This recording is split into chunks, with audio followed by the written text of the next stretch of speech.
Awal mula PKI. PKI didirikan pada tanggal 23 Mei 1920 sebagai sebuah organisasi politik yang berhaluan komunis.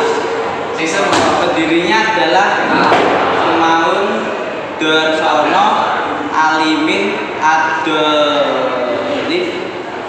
Gors. Partai ini awalnya dikenal sebagai Partai Komunis India dan kemudian menjadi Partai Komunis Indonesia setelah kemerdekaan Indonesia. Tokoh yang terkait dalam peristiwa G0S PKI: 1. Dena Aidit. 2. Letkal Untung Sasuri. 3. Sejam Kampus Zaman. 4. Ahmad Yani. 5. Jenderal M.P. Haryono. 6.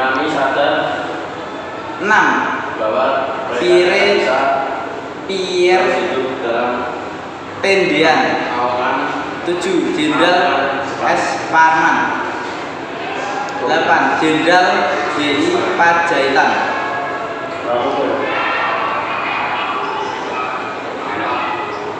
Tujuan PKI. Tujuan utama PKI adalah mewujudkan sistem sosialis atau komunis di Indonesia dengan penghapusan kepemilikan pribadi atas alat produksi dan distribusi kekayaan secara merata. Perjuangan untuk kemerdekaan nasional dari penjajahan kolonial Belanda.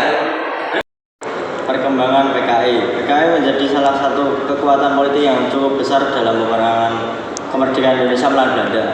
Setelah proklamasi kemerdekaan Indonesia, PKI menjadi salah satu partai politik yang berperan dalam kabinet-kabinet pemerintahan.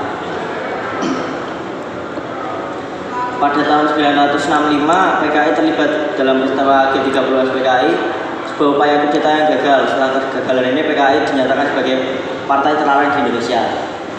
Sebagai akibat dari peristiwa G30S PKI, terjadi penganiayaan dan pembunuhan massal terhadap anggota-anggota simpatisan PKI yang dikenal dengan peristiwa 1965. Pembubaran Partai Komunis Indonesia atau PKI secara resmi dibubarkan oleh pemerintah Indonesia setelah peristiwa G30S PKI yang terjadi pada tahun 1965. Penyebab utama pembubaran PKI adalah upaya kudeta yang gagal tersebut.